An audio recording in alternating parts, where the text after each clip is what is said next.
Yang di-Pertuan Agong Al-Sultan Abdullah Riayatuddin Al-Mustafa Billah Shah memberi perkenan pengisytiharan proklamasi darurat dilaksanakan sehingga 1 Ogos sebagai langkah proaktif membendung wabak COVID-19 di Malaysia. Ia merupakan darurat yang ke-9 pernah diisytiharkan dalam sejarah negara ini.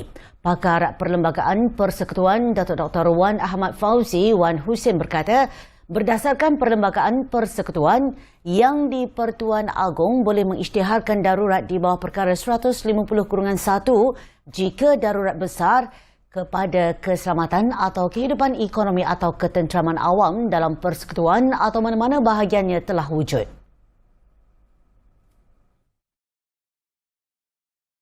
Di bawah perkara 150-2 yang di-Pertuan Agong juga boleh membuat proklamasi darurat sekiranya baginda berpuas hati ancaman darurat besar atas sebab keselamatan negara atau kehidupan ekonomi atau ketenteraman awam hampir berlaku. Sekiranya proklamasi dibuat semasa Majlis Parlimen tidak bersidang serentak, yang di-Pertuan Agong boleh memasyurkan undang-undang yang dinamakan ordinan sekiranya baginda berpuas hati hal atau keadaan tertentu menyebabkan perlu bagi baginda mengambil tindakan serta-merta. Bagaimanapun, kuasa berkenaan tertakluk pada perkara 150-6A iaitu tidak boleh memperluas kuasa Parlimen berkaitan dengan hukum syarak, adat Melayu, adat-adat anak negeri serta tidak bercanggah dengan peruntukan sedia ada agama, warga negara dan bahasa. Berikut adalah kronologi pengisytiharan darurat. Darurat Tanah Melayu 1948 hingga 1960. Darurat Tanah Melayu telah diisytiharkan British di Melaya, Semenanjung Malaysia dari tahun 1948 hingga 1960 bagi menangani pemberontakan oleh Parti Komunis Melaya PKM. Konfrontasi Indonesia-Malaysia 1964. Konfrontasi Indonesia-Malaysia merupakan konflik yang berlaku akibat penentangan Indonesia terhadap pembentukan Malaysia.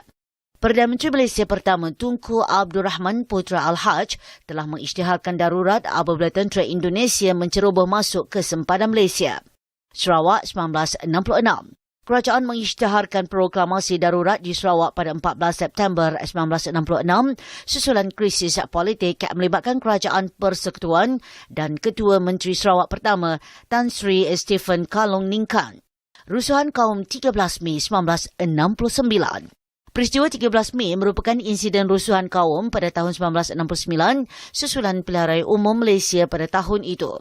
Parlimen telah digantung dan Majlis Gerakan Negara Mageran ditubuhkan untuk mengembalikan keamanan dan kestabilan di dalam negara. Kelantan 1977.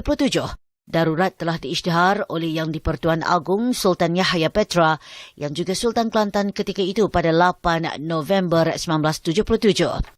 Pengisytiharan itu dibuat susulan krisis politik yang melibatkan Menteri Besar Kelantan, Datuk Muhammad Nasir.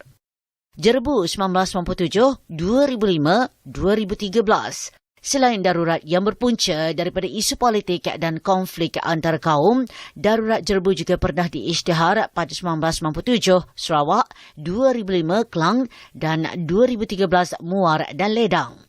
Darurat Parlimen Batu Sapi 2020 yang di-Pertuan Agong Al-Sultan Abdullah Riayatuddin Al-Mustafa Billah Shah mengisytiharkan darurat di Parlimen Batu Sapi pada 18 November 2020. Pengisytiharan itu sekaligus membatalkan pilihan raya kecil PRK Parlimen Batu Sapi bagi mengekang dan menghalang berlakunya gelombang keempat penularan pandemik COVID-19.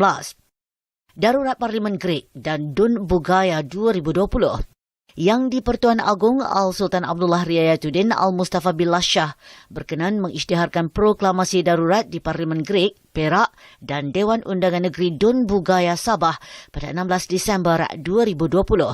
Ia sekaligus membatalkan dan menangguhkan pilihan raya kecil PRK 2 kerusi berkenaan yang dijadualkan serentak pada 16 Januari 2021.